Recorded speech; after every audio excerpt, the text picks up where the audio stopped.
Mysteries of Mastering Solved. This course is a revolutionary approach to a subject which up to now has been, to a large degree, hidden behind closed doors. If you've ever felt frustrated because your recordings didn't quite sound up to the standards of well-recorded and mastered commercial recordings, you are not alone.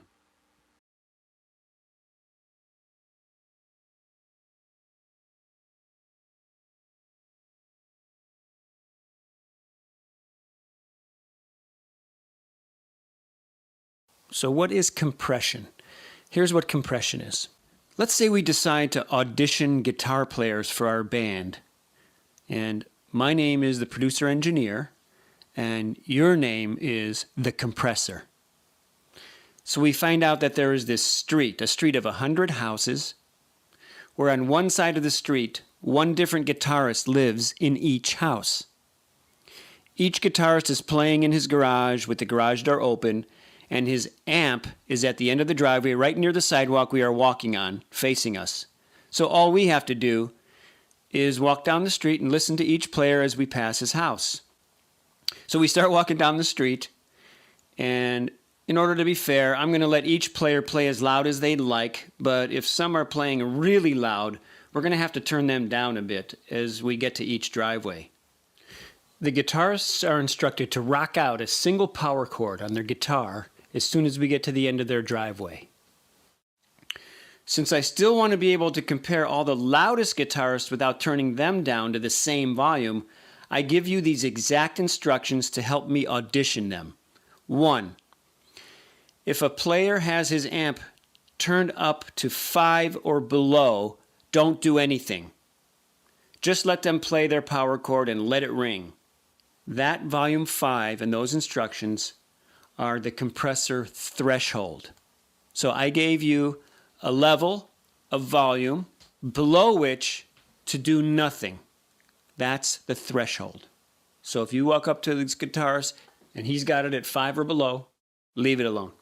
So notice that the compressor does not do anything to the signals below its threshold, which you set. And that's important because a compressor only does something to volumes that come above a certain point. The next instruction I give you is this. If a player has his amp turned to above 5, then you do the following. 1. I want you to turn their volume down as soon as they hit their power chord. Okay, now that's the compressor attack. You turning it down as they hit their power chord is the attack setting on the compressor. That's called a fast attack. And that's also known as a hard knee. And we'll get into that a little bit more, but you can remember that. Okay, it's a fast attack. He hits his chord, boom, you're turning it down. That's called the attack of the compressor. And the compressor, what it's doing is it's turning down volume. That's what it's doing. And that's what your instruction is here. The next thing is, for anything above 5 on their amp, I tell you to turn it down by a ratio of 4:1. And that is the compressor ratio knob. And you say, what the hell does that mean? Turn it down by a ratio of 4:1 if it's above 5. Well, here's what it means. Let's say they have their amp set to 9. And you know that you're supposed to do something to any amp that's above 5. Okay, 9, it's above 5, so you're supposed to do something. So I tell you to turn it down by a ratio of 4:1. Okay.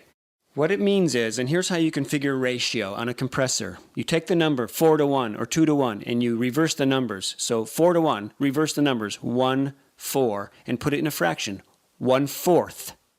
That's 25%. All the compressor is doing with the ratio is this. It's allowing the signal above the threshold to increase only by the fraction of the ratio. In this case, 4:1 or 1/4 or 25%. You can also say it is turning the volume above the threshold down by 75%. Okay, let's take a detailed look at this so you fully understand it. Okay, this guy you come up to, his amp is at 9. I want you to turn him down by a ratio of 4:1 above the threshold. He's at 9, that's 4 volume notches above 5, which is our threshold. You allow him to increase only by 1/4 of those 4 notches. That's 1 notch. So instead of him playing on 9, you turn him on 6, which is 1/4 of the amount that he's over the threshold of 5. And if you're not good at math, don't worry. Just remember this about compressors and ratio. The higher the number on the ratio, the more the compressor is turning down the volume. And here's a little secret.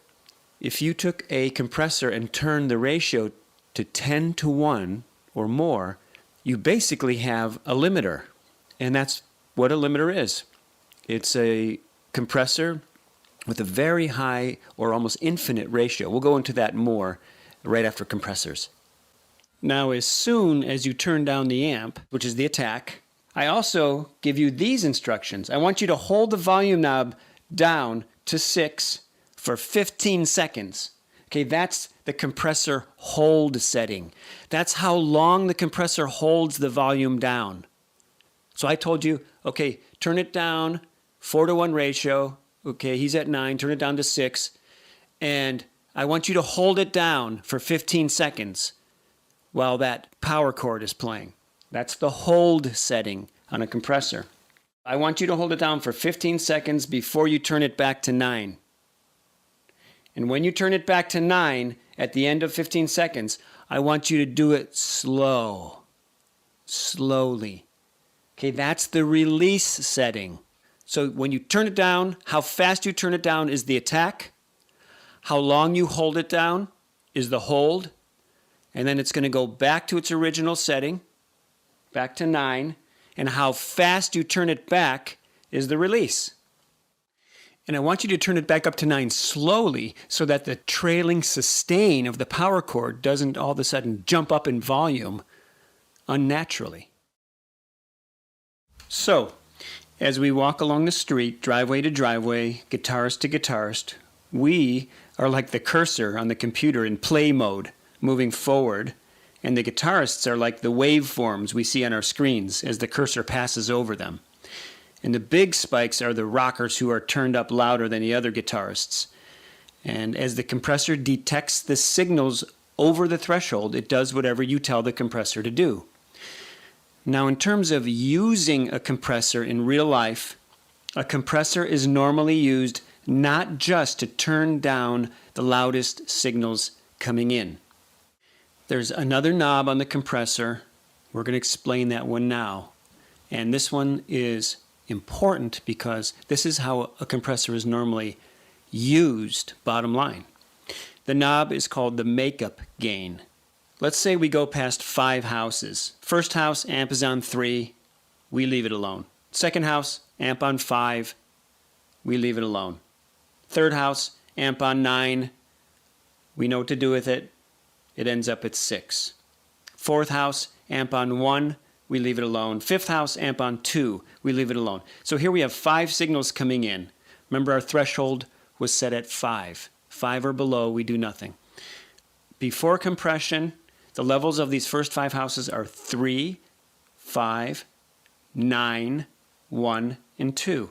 After compression, 3, 5, 6, 1, and 2. The difference between the loudest signal and the quietest signal is a term called the dynamic range. I'll give that to you again. The difference between the loudest signal and the quietest signal is called dynamic range. That's a very important term when you're getting into processing sound. In our example, before compression, I said, loudest 9, quietest 1 equals 8, dynamic range. After compression, the dynamic range would be the difference between the loudest amp, 6, and the quietest one, 1, which is 5. So we went from a dynamic range of 8 to a dynamic range of 5. And that just means that when we went down to 5, the difference between the loudest and the softest are closer together. The range is smaller. Okay, makeup gain. Now let's say I want this audition to be more rockin' out and louder overall. I can give you these instructions. No matter what the final level of the amp is supposed to be, whether you are supposed to leave it alone or turn it down, I want you to add 2 levels to the final volume setting so that everyone plays overall louder but we still obviously hear a difference in loudness among the guitarists. This is what the makeup gain knob on a compressor does. Let's take a look. So in our example, if I gave you the makeup gain instructions of adding 2 levels of volume to each guitarist, our first 5 guitarists, after compression and makeup gain, would have their amps set like this. The first house, which was originally on 3, we would add 2 to, and now it would be at 5. Second house, originally on 5, we add 2, it's now on 7. Third house, originally 9, then we compressed it down to 6. Makeup gain, we add 2, it's now at 8. Fourth house, originally on 1, now it's at 3. Fifth house, originally was on 2. With makeup gain, it's now on 4. So we originally had 3, 5, 6, 1, and 2. And now we have, add 2 to all of them, 5, 7, 8, 3, and 4. Notice something interesting. Makeup gain does not change the dynamic range. After our makeup gain, let's look at the numbers. Loudest was 8, quietest was 3. The difference is 5, which is the dynamic range. Same dynamic range as before applying makeup gain. Dynamic range is changed by compression, not by makeup gain. However, notice another very interesting fact. When turning up the makeup gain, the quieter sounds get louder and are more noticeable because not only are they louder, they are closer in volume to the loudest sounds after compression. In the real world, compression is often used with makeup gain. So the bottom line with compression and the moral of our story is this. When makeup gain is used, compression makes the loudest sounds quieter and the quieter sounds louder. And that is why compressed tracks seem to sound smoother, more consistent, beefier, and more pleasant to listen to.